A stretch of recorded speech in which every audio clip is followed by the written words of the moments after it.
The cargo ship drifted silently through the debris field, and nobody expected what would happen next. Lieutenant Emma Brooks checked her oxygen readings for the third time in as many minutes because she knew something felt wrong about this salvage. Mission and her instincts had kept her alive through 2 tours of deep space operations. The alien vessel appeared on their scanners like a ghost ship from humanity's worst nightmares, and Captain Morrison ordered a full defensive spread before allowing anyone to approach, but Emma volunteered anyway because that was what she did best. She pushed off from the airlock, and her magnetic boots connected with the hull of the strange craft, and the metal felt warm under her gloves, which made no sense in the cold vacuum of space. Inside the alien ship, everything glowed with bioluminescent panels that pulsed like a heartbeat, and Emma wondered if the ship itself was alive, or if this was just advanced technology beyond human understanding. And she saw her. The alien woman hung suspended in some kind of stasis field, and her scales shimmered between deep purple and electric blue under the strange lighting, and Emma had never seen anything so beautiful or terrifying in her entire life. Had 4 arms, and each one ended in delicate fingers that looked capable of both creation and destruction, and her face combined features that were almost human, with others that were distinctly reptilian, and her eyes were closed. But Emma could see them moving beneath the lids as if she dreamed. Emma knew she should report this immediately. But something stopped her, and instead she moved closer to examine the control panel beneath the stasis field. The symbols made no sense at first, but then patterns emerged, and Emma realized they were similar to mathematical sequences, and she had always been good with numbers. Her fingers moved across the panel, and lights began to change color, and suddenly the stasis field flickered and died. Alien woman dropped into Emma's arms, and her weight was surprising because she looked delicate, but felt solid and real, and her skin was warm and smooth, like polished stone. Those eyes opened, and they were golden with vertical pupils like a cat, and they focused on Emma with an intensity that made her breath catch. The alien spoke, and her voice sounded like music mixed with thunder, and Emma understood nothing, but somehow she felt the meaning behind the words. Fear, confusion, gratitude, Emma's. Radio crackled, and Captain Morrison demanded a status report, but Emma muted it, because this moment felt too important to interrupt. The alien woman touched Emma's face with one hand, and her scales felt cool against Emma's cheek, and then images flooded Emma's mind, a war that spanned galaxies and civilizations that rose and fell like waves, and this woman was a princess or a general, or maybe both. And she had been fleeing from enemies who wanted to use her people as weapons. Her ship had been damaged, and she put herself in stasis hoping someone would find her. And now Emma had, and the alien woman, whose name translated roughly to Lyra, was asking for help.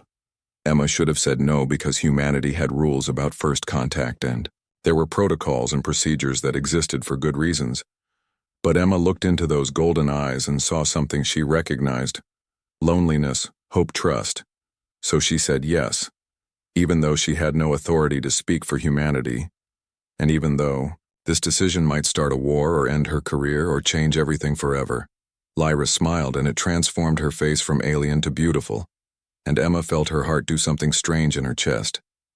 Getting back to the shuttle was complicated, because Lyra was weak from stasis and needed support, and Emma had to half-carry her through the alien ship while avoiding debris and broken machinery.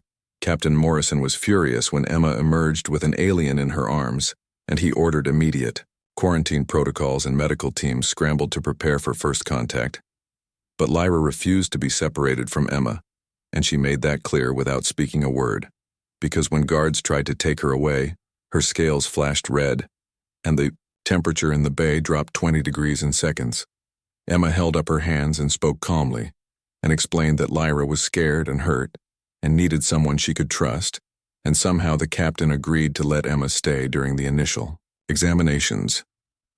The medical team discovered that Lyra's biology was fascinating because she had redundant organs, and her blood could adapt to different atmospheric conditions, and her scales could change color based on emotion or camouflage needs. But, more importantly, they discovered that her ship contained technology that could revolutionize human space travel, and weapon systems and communication arrays.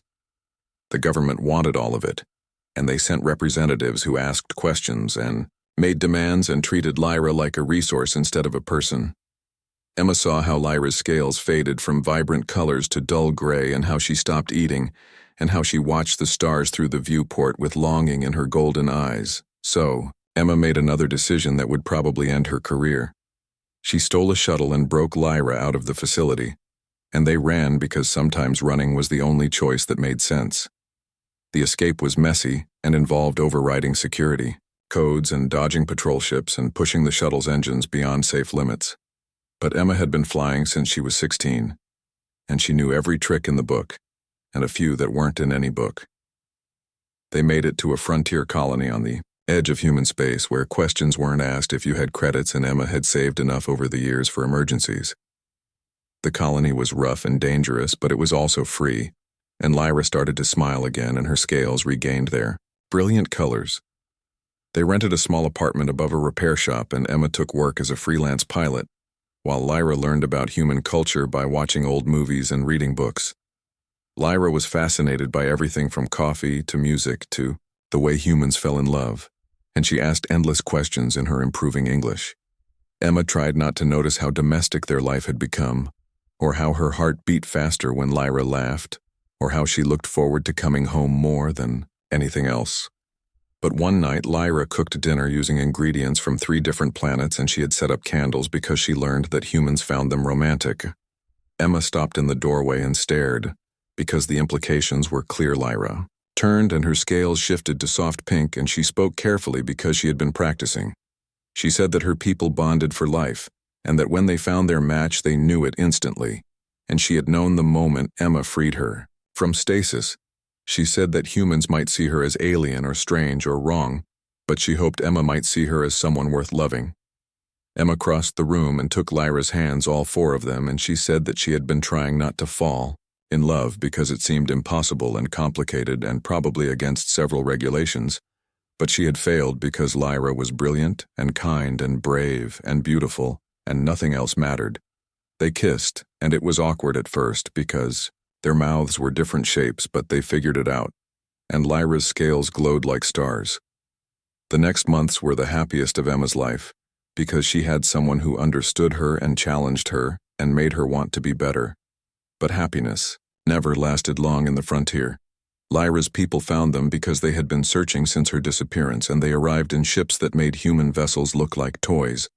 The commander was Lyra's sister, and she was furious and relieved in equal measure, and she demanded that Lyra return home because their world needed her. But Lyra refused because she had found something more important than duty or family or honor. She had found love. Her sister was disgusted because their people did not bond with aliens, and this relationship was forbidden and shameful. Emma stood beside Lyra and said that humans might be primitive by their standards, but they understood that love was love, regardless of species. Lyra's sister drew a weapon and said she would rather see Lyra dead than bonded to a human. But then something unexpected happened. The other members of Lyra's crew stepped between them and said that they had watched Lyra suffer for years under the weight of leadership and war, and they had never seen her truly happy until now. They said that maybe the old ways were wrong, and maybe it was time for their people to learn something from humanity about following your heart. Lyra's sister lowered her weapon and looked at Emma with those same golden eyes, and she asked what made Emma worthy of her sister. Emma said nothing made her worthy because Lyra was incredible and amazing and deserved everything, but she promised to spend every day trying to be someone Lyra could be proud of, and to protect her and honor her and love her until the stars burned out. Lyra's sister studied them both for a long moment, and then she did something that shocked everyone. She smiled. She said that perhaps humans were not as primitive as they appeared, and perhaps this bond would teach both their peoples something valuable about unity and understanding. The fleet departed and left Lyra and Emma alone on the frontier, and they held each other as the ships vanished into the stars. Years passed, and Emma and Lyra built a life together that bridged 2 worlds, and eventually others came seeking the same acceptance, and their small colony became a haven for mixed species couples. They never married, because neither culture had ceremonies that fit, but they exchanged vows under twin moons and promised forever.